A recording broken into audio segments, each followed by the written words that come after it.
The 894th edition of the MMA Gambling Podcast on the Sports Gambling Podcast Network is brought to you by Underdog. Underdog's got a brand new offer for new customers. Play just $5 and get $50 in bonus funds when you sign up with promo code MMA SGPN.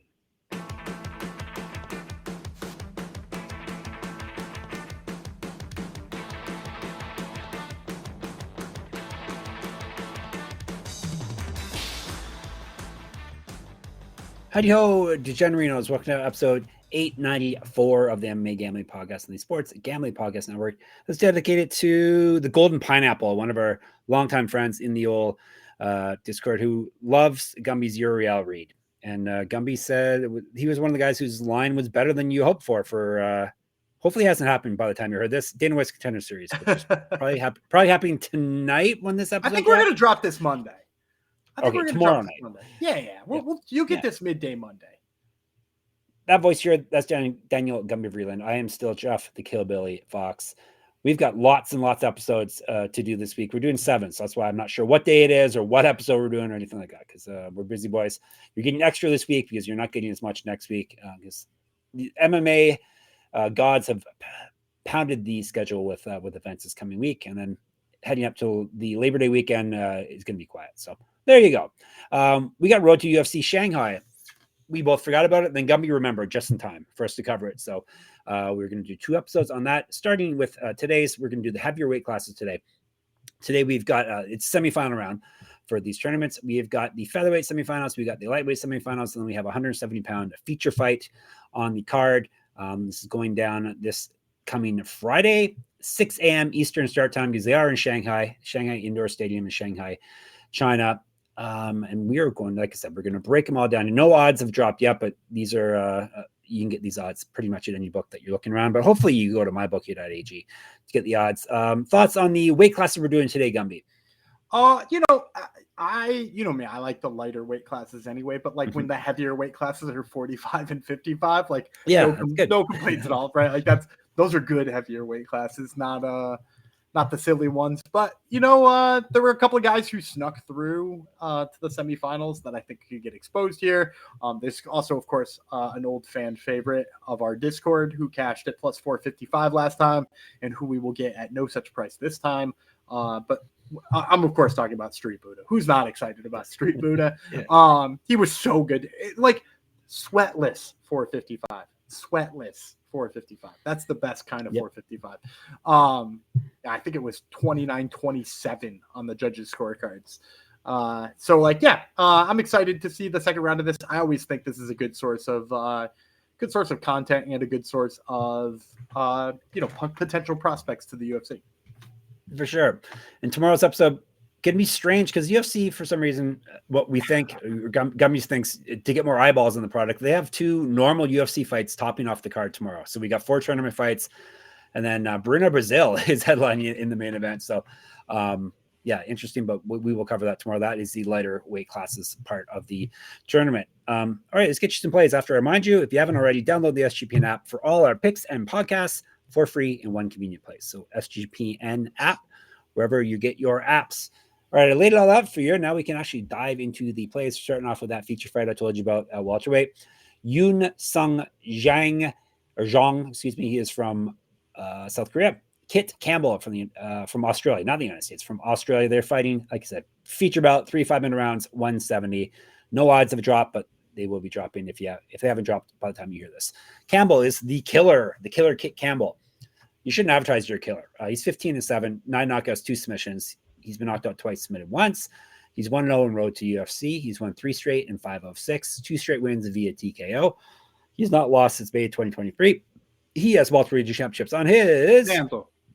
Correct. Get all our merch, sportsgamblingpodcast.com/store. Used to fight at 155 and 185, 2013 pro MMA debut. He's 2-inch taller than Jang.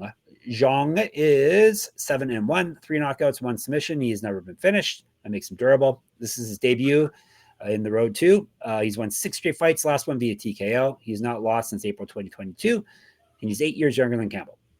So I think Yoon Jang is going to come in here as the favorite. My guess is like the -170 range, maybe like +145 like Kitt Campbell. And I'm going to kick this one off with an underdog. So Kitt Campbell, this is his second feature fight for Road to the UFC. He was actually on their last set of episodes. Like it was like 3, 4. He had a feature fight on there, looked great, picked up a knockout win. And like, if you go back and you look at some of his older fights, the thing I like about him is his physicality. You know, he's first of all a veteran. Like you could be the type of guy who like blitzes people and tries to get them into a brawl, but he's very smart, keeps himself out of that. And then like he can grind when he needs to, right? Like we saw him, granted, he did eventually lose the fight to Kevin Jousset, but Kevin Jousset in the UFC now spent a lot of that fight pinned against the cage by Kitt Campbell, who's just like a tough grinder. And I like that about his style. Along with the fact that he doesn't get drawn into fights he doesn't belong in.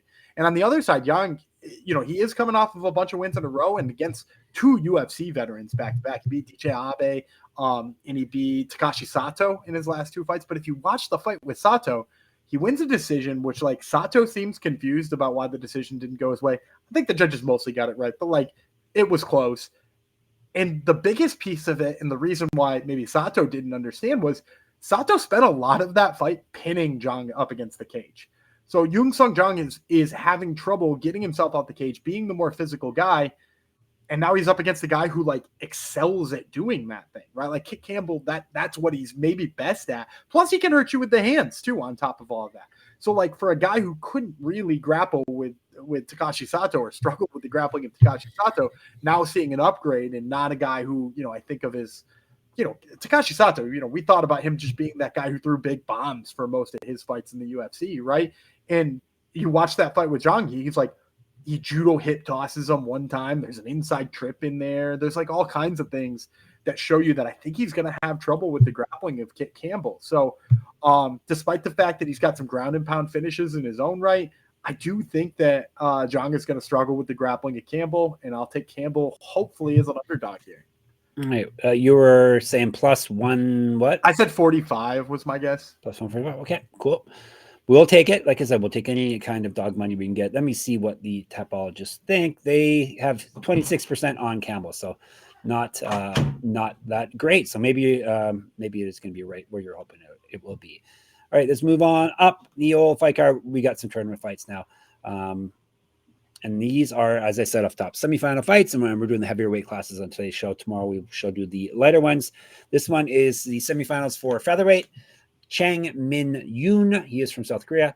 Sebastian Szalay, he is from Australia. 3 5-minute rounds. Let's break her down by telling you about Szalay. Is that how you say it, Gumby? Szalay? Szalay. You can call him Seb Szalay. He is 9-1, 1 knockout, 1 submission, never been finished himself. He owes us some finishes. 1-0 road to UFC. He's won 8 straight. He's not lost since February 2021. He's regional champ. He used to fight at 155. Yoon, the big heart. As I said before, is this a genetic issue he's talking about? Is it a birth defect, or what's going on here? The big heart, 8-2-1, 1 knockout, 4 submissions. He's been knocked out twice. 1-0 road to UFC. He's won 3-0-1 over his last 4, including winning his last bout. He's not lost since November 2021. He went 7-2-1 championship, which is the biggest promotion in the world. We can still say that for a little bit longer, right? He's fight at 155. He's an inch taller than Szalay. He's got 4 inches of reach on him. I'm going to go Szalay. I think he's going to be like a -275 favorite. If you watch Chang Min Yoon into the first round, you know, he's up against the guy who like very much struggled with the understanding of how to develop and to maintain range, kept crashing into the clinch. Yoon kept getting upper body locks. And like, not that an upper body lock takedown doesn't work in MMA, right? Like, you know, go back a couple of fights and I think it was Lazaro Dayron, who I was talking about with like fun inside trips and stuff like that. If you got good inside trips, you've got like, you know, some judo in there or something like that that makes it work, that's fine.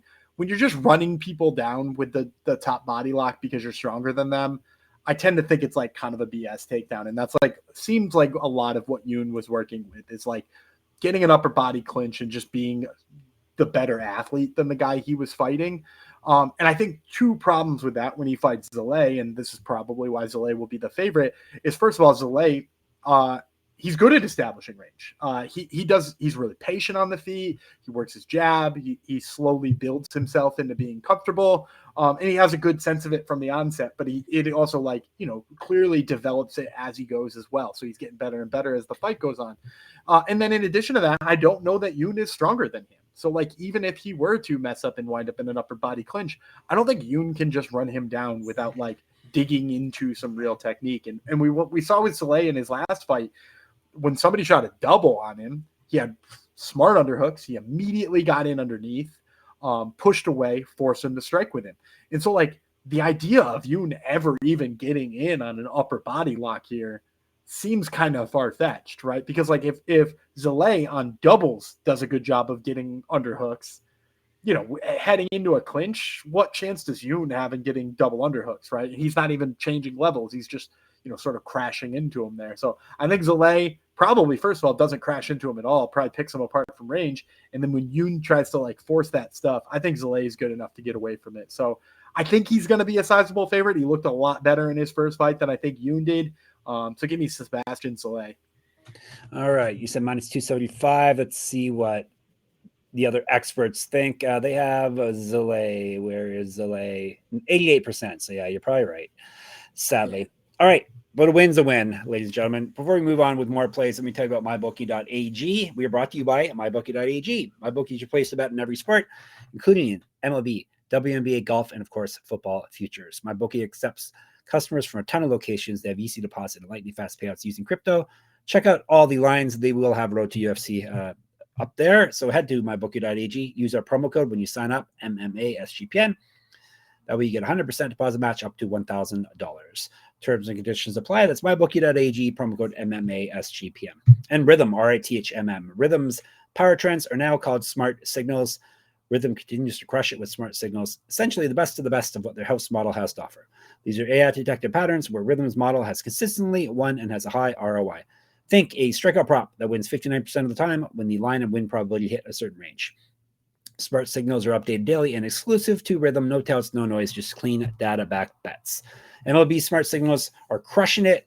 Mike Trout and Giancarlo Stanton are combined 14-0 on smart signals, recommending their unders. In WNBA smart signals in July went 97-65, which was a ROI of 15.64%. These are so good that our boys, Scott and Adam, literally were booted off one of their bookie accounts for winning too much. So download the Rhythm app, check out smart signals, and start betting smarter. We will be. All right, Gumby, you have some words of wisdom from smart signals? Yeah, on Sunday, they got me hooked on Jansen Junk, who, by the way, has one of the best names in baseball. Yep. But they got me hooked on Jansen Junk as he went to go pitch against the Red Sox, and he came in half projection on his strikeouts. He had 6 exactly in 7 innings of work. Worked deep, beat the Red Sox, and that was all because Rhythm told me to. And guess who also had him? Me. I wrote an article about it. Jansen Junk, man. He's Jansen not bad. Nope. And the Red Sox strike out a lot. And I said with the last name like that, he should only throw But he's a fastball guy. It's so disappointing. It's not fun. He should be throwing EFIS pitches, for crying out loud. Anyhow, that's our baseball talk for this episode. Get your 7-day free trial today by going to sportsgamblingpodcast.com/rhythm, RITHMM. Yeah, you should, whatever your last name is, that's what you should do. Like, I'm a Fox, obviously. All right, we did that. We are moving on to the aforementioned Street Buddha. All right, this is one half of the 155 semifinals.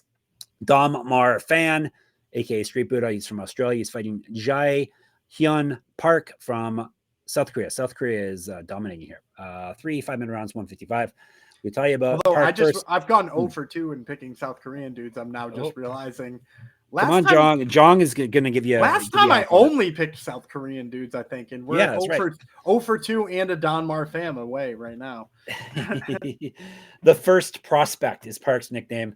Interesting. 8-3, 4 knockouts, 2 submissions. He's been knocked out twice. 1-0 road to UFC. He's won 2 straight. Before that, he lost 2 straight. Both of his past 2 wins via finish. He's a regional champ. He's a year younger than Fan. Street Buddha is 7-2, 1 knockout, 3 submissions. He's been submitted twice. 1-0 road to UFC. He's won 3 straight and 6 of 7. 3 inches of height over Park, 2 inches of reach advantage over him. I'm going Don Mar fam, of course. Of course. Not just because he was the guy who like did the thing for us last time with the ridiculous odds, but because of the way he does it. You know, he's just a grinder. He's a dude who puts together really gritty performances. You mentioned the record. What was it, 8-2 for Don Marfam? And 7-2. 8-2 after Friday. After Friday. And I don't know if you remember me breaking this down last time when we were laughing at the fact that he has 6-2 record. And I was like, look, he's going to be a huge underdog. And people aren't taking into account the losses. And do you remember the losses? 2 submission losses. Of course, I don't remember. So he lost to Killian Szalay, and he lost to Killian Szalay. That's the only guy this dude has ever lost to. And like, people are knocking the record because he was 6-2, and it's like 6-2 with 2 losses to an absolute beast in the UFC right now. And he held his own in the grappling, at least in the first of those 2 fights. I can't remember the second one as well. But look, he's a grinder. He's really good on the ground. It's damn near impossible to get out from underneath this guy once he's got you down. He's really good with his jiu-jitsu positionally. And then like on the other side, Park is just not that. You know, we saw him get taken down by Jack Becker in his last fight. And granted, he did come back and win that fight. But like when he got taken down by Jack Becker, it was like not a lot of fundamentals in the stand-up, a lot of power. You know, similar to what I was saying about Chang Yoon, like a lot of power in his situations and maybe not necessarily a lot of technique. And then like he eventually got his own takedowns, but I'm not sure I want to like rate his takedown level high because all of his takedowns came when like Jack Becker like jumped a guillotine every time he ducked his head down. And so like, he didn't have to finish the takedown. He just had to show him he was going to do it. And Becker was like, cool, let's go. So like, you know, I don't really love that about Park. And like, if he shoots a takedown here on Fam, like I think he's going to get stuffed and kind of shown up. And on top of that, look, Don Marfam had to stand for some level in that last fight with Iphigenia. And like, that is a way better striker than Jae Hyun Park is. Like, so we've seen him deal with a better striker. He is the better grappler in this fight. What not to like about him? Now, as far as what the odds are, I'm having a tough time gauging this one because in my mind, everybody saw his first performance and is like, this dude's the best fighter ever. And now everybody's crazy hyped on Don Marfam. I don't know that that's true, right? But like, if it is, he could be like -250, -275 here. If I'm conflating like how much people actually cared about his first fight, because I cared deeply about it, I'm maybe 175 instead. All right. Tapologists who would know about this stuff are in on him. 86% are in on him, but so we're probably closer to the 300 mark than the 200 mark. Yeah, but they're the ones that actually know this stuff, not necessarily. I guess the people, you would hope the people that are betting on it know too, but we'll see. We shall see. We can just speculate at this point, right? We are moving on up the old fight card. Another tournament fight, obviously. This one is at 155, so the other half. Yawei Ren, he is from China. Sang-uk Kim, he is from South Korea. 155, 3 5-minute rounds. Kim is Frogman. So many good nicknames here. Frogman's a very good one. 12-3, 5 knockouts, 3 submissions. He's never been finished in a fight. He's very durable. 2-1 road to UFC. So this is his second season he's been on. He's won 3 straight and 6 of 7. TKO win in his last bout. He's not lost since August 2023. Used to fight at 170. 3 inches taller than Yawei, 4 inches of reach on him. Yawei is 9-3, 6 knockouts, 2 submissions. He's been submitted once. Durable. 1-0 road to UFC. He's won 5 straight, 2 straight via finish. He's not lost since April 2023.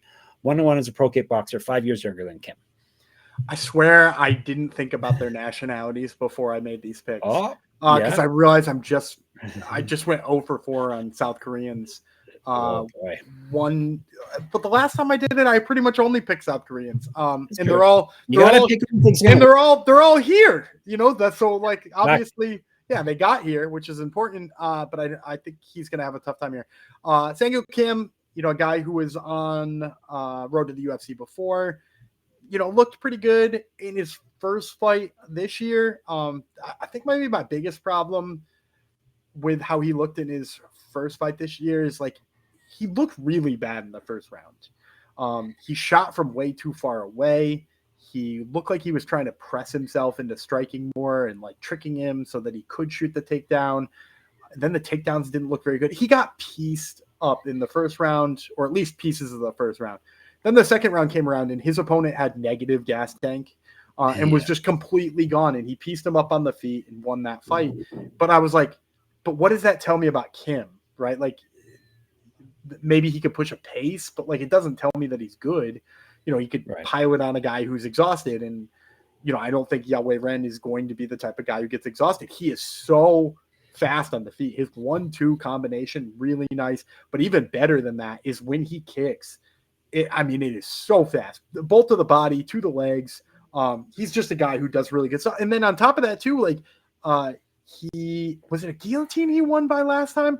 He went like palm to palm on the guillotine and rotated to top mount, similar to the way that like Tim Elliott did. Granted, Tim Elliott's wasn't a palm to palm one. That was like the more standard guillotine, but he had like a palm to palm guillotine in there that he like wound up in mount, and like, so his grappling skills are there if somebody takes a bad shot too, right? And Kim, like I just said, takes some early bad shots, particularly when he's kind of trying to force the issue. So I think for me here, I think Ren is way better on the feet. I think the amount of time it took Kim to get going in his last fight is alarming to me. I think Ren is just going to piece him up. So give me Yawei Ren. I don't think I mentioned odds, but I bet you Kim, being that he got as deep in the tournament last time as he did, I bet you he comes in here as a favorite. So I'm going to say like maybe -160 for Kim and like +140 for Ren. Cool. And you're taking the dog. I'm going to take the dog. That's what we like to see. Let's see if Tapology agrees with taking the dog. They are taking 21% or taking Ren. So there you go. Might even be a little bigger than +140. Yeah, you might get a better line than you hope. All right. Before we dive into the last play, let me tell you about Circa, the world's greatest sports book. Circa Las Vegas is hosting the world's biggest pro football contest. That would be Circa Million, Circa Survivor, and Circa Grandissimo, with over $21 million in guaranteed prizes.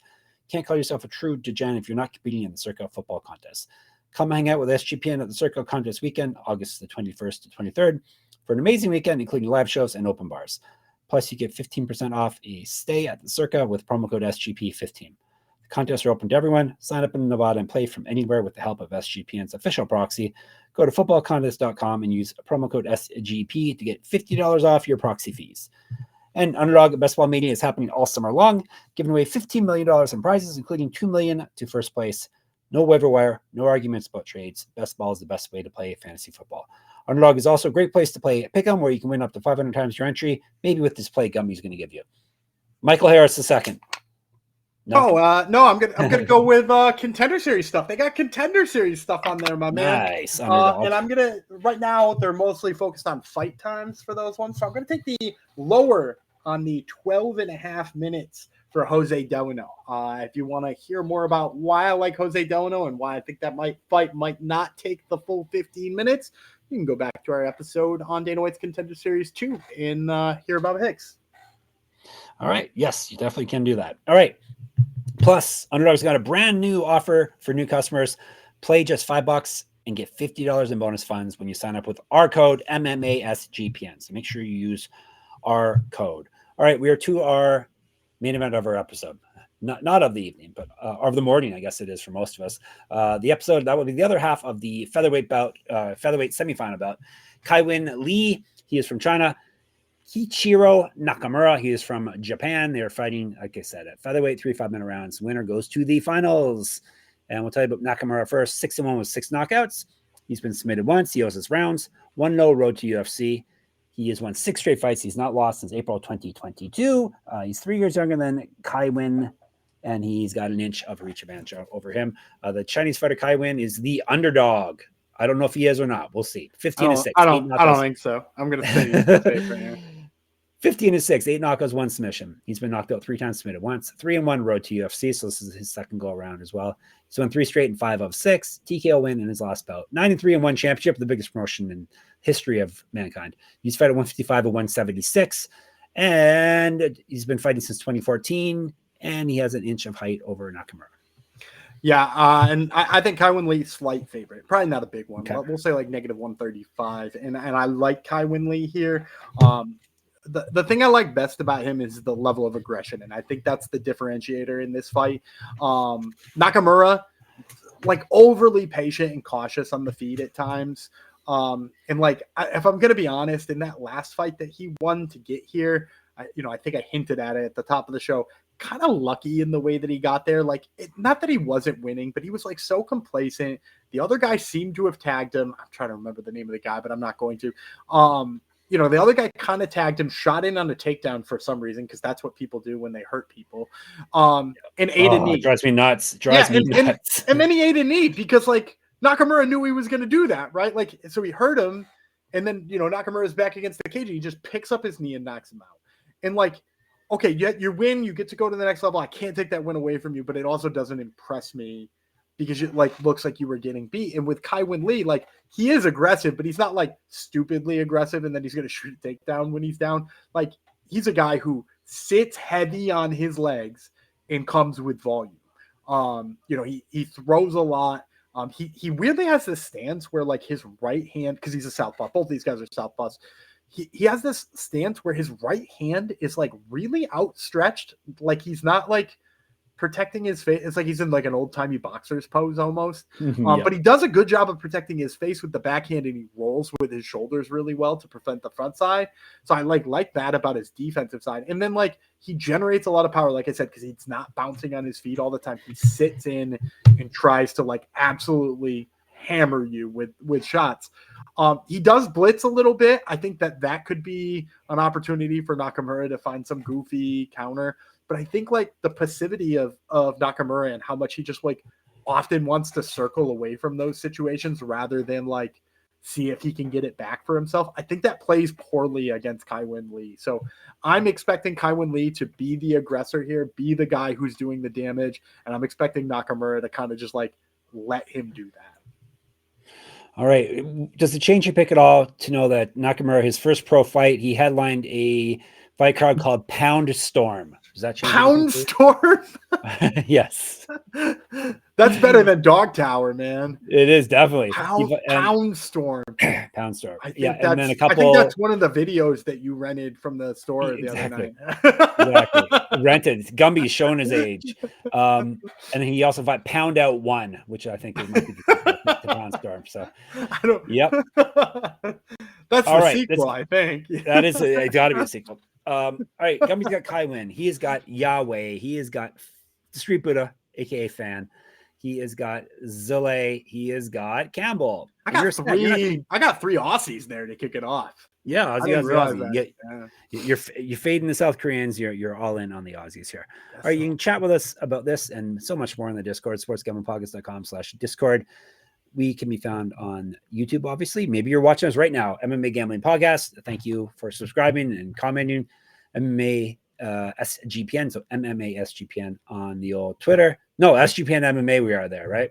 Yeah. I'm getting all confused. SGPN MMA on Twitter. Gumby runs that. He's at Gumby Vreeland. I'm at Jeff Fox Writer there and on Instagram. Check out my Substack. Enter my free UFC pick'em contests for this weekend at moneymma.substack.com. Listen to more Gumby. Top Turtle MMA, who is on it this week? We got Jae Hyun, who's fighting at UFC Shanghai. And then we also got Chasen Blair, who will be on Contender Series a little later on. All right, so check that out. Of course, we can be found at sportsgamblingpodcast.com, sportsgamblingpodcast.com/store for your merch, sportsgamblingpodcast.com/Patreon. We'll be back tomorrow because we're pretty much coming every day this week until the weekend hits. It'll be Frogman, Jeff Fox, Street Buddha, Gumby Vreeland. Adios.